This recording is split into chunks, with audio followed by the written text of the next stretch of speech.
Hi everyone, my name is Stacey Satchell and I am the graduate life coach at the Graduate School at Vanderbilt University. I wanted to share some coping strategies for graduate students during this time of COVID-19 and remote work and trying to adjust, and just wanted to let you know that there are all kinds of things happening right now, as you know, that could be getting in your way of making progress. I get these questions all the time, so I thought it might be good to record this so that you can refer to it whenever you have the time and energy to do that. I will have some follow-up sessions available through my website that you can sign up on if you'd like to participate in a conversation. The conversations can be helpful so that you can hear that you are not the only one dealing with these things or the only one struggling right now. So feel free to sign up for one of those if you'd like to do that. I do want to preface this conversation by letting you know that I am not a trained mental health provider, so I will be relying on the CDC guidelines and resources and just adapting them to our academic environment and what you may be going through as a graduate student during this time. I do work collaboratively with our mental health providers on campus and the Student Care Network. So if you need that kind of support, I can certainly help you get connected to that. I'm also available for individual coaching appointments if you want to talk through what you're going through, and we can see if I can help you with some coaching strategies, or if you do need to be connected with someone that can offer some more mental health support. So, a few things. Is anyone else walking around like this? I know I am. I am really tired, and I know some of you may be feeling that way too, and it's completely normal.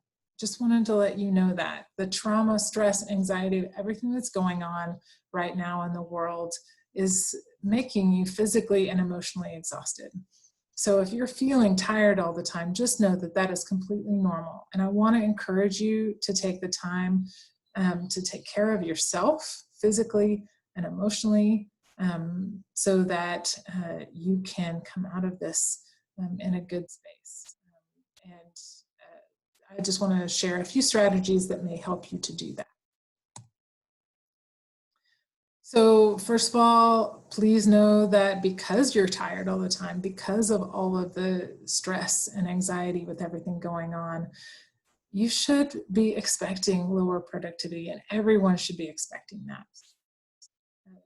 There was a great article in the Chronicle of Higher Education this past week on why you should ignore all that coronavirus-inspired productivity pressure. Everybody's thinking, you've got all this unstructured time and less meetings and everything, so you should be able to write this paper and give 3 presentations. That's not generally what's going to happen. If you are dealing with things that way, and that's a healthy way for you to deal with things, then keep doing that. But just know that you are likely to have lower productivity than you had originally considered at the beginning of this. And if you're having trouble communicating that with faculty or with colleagues along the way, please feel free to make an appointment with me and we can discuss some communication strategies and how you can share what's going on. So what can you do to feel better, to get back on track, or just to make it through this time? First of all, what's the first thing that goes out the window whenever you have unstructured time? Your schedule and your routine. Talking to a lot of students and postdocs right now who have completely fallen off of their regular schedule and routine, and so therefore they're having trouble sleeping, they're having trouble getting up and getting going, they're just really kind of all over the place. Your human body and mind were made for schedules and routines. So if you take away your regular schedule and routine, it's only natural that you would have lower productivity, you would be stressed out, you would feel like you cannot move forward. So my first and foremost advice is to go back to as close to your regular schedule and routine, daily routine, that as you can. Getting up in the morning, exercising if you do that, eating breakfast, brushing your teeth, taking a shower, getting dressed, comfortable clothes, but still not pajamas, would probably make you feel better. And then structuring your day in a way that you would normally structure it. So that can help you get back onto feeling like it's just as close to normal as possible. And then setting very small, attainable goals.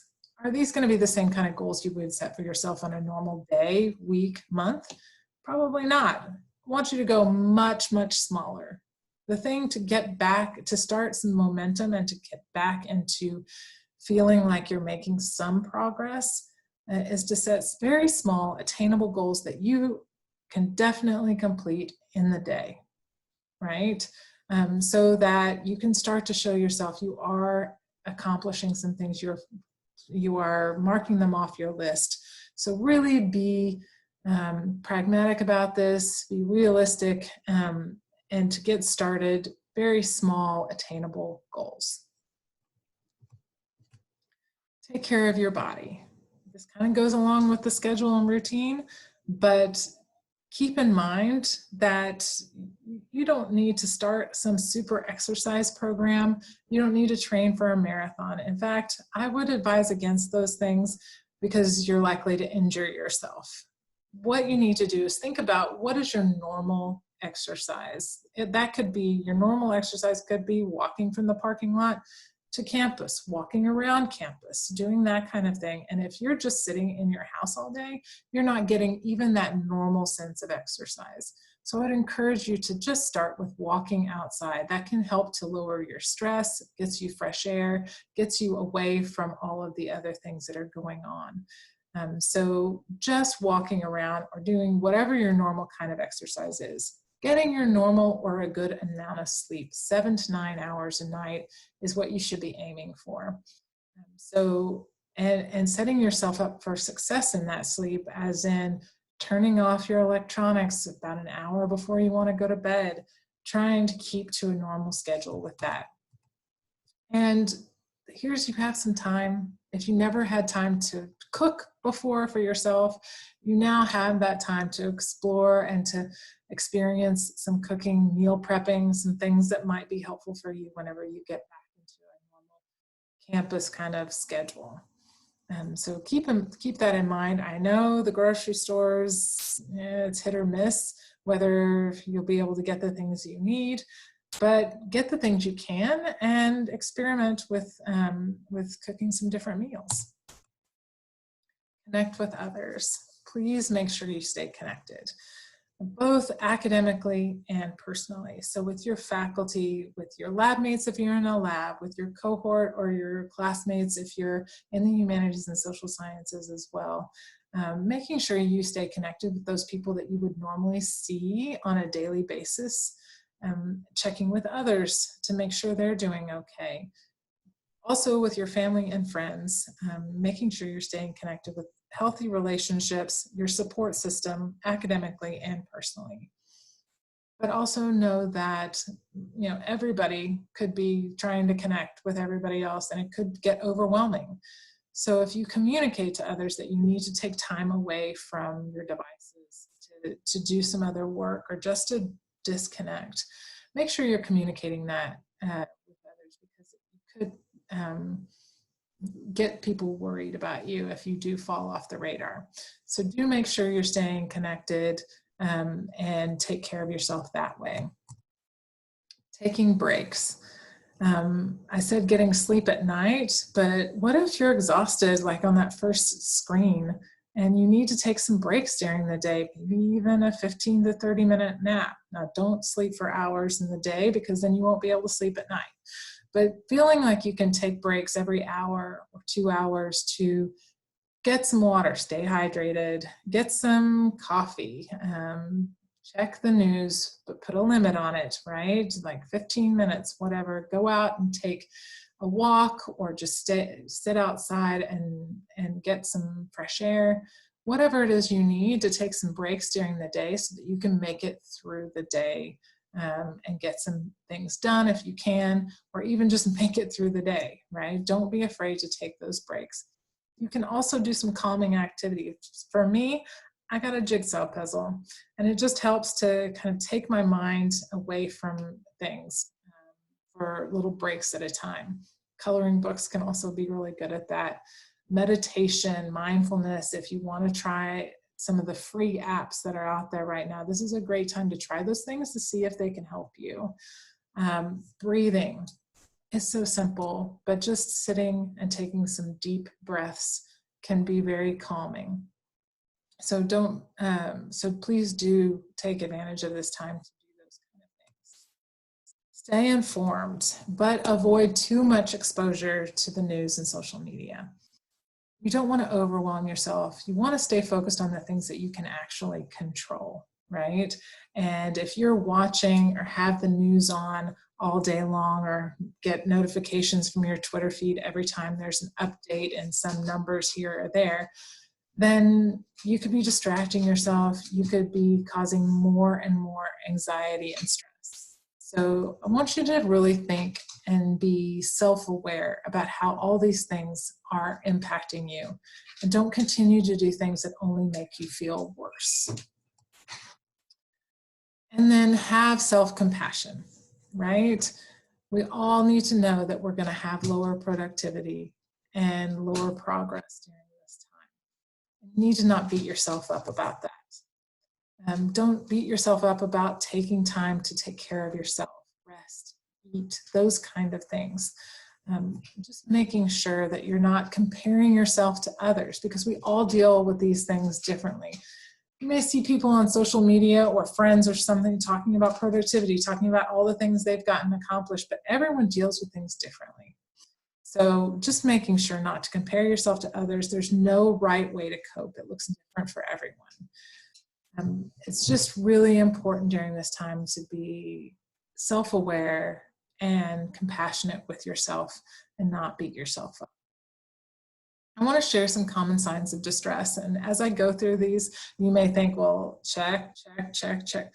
So there are levels of these things, right? Are you at a 1 or are you at a 10? You know, and so you may see some of these things that you're struggling with or others are struggling with. And if you're seeing a lot of them and they're at a level 10, we need to get some help, okay?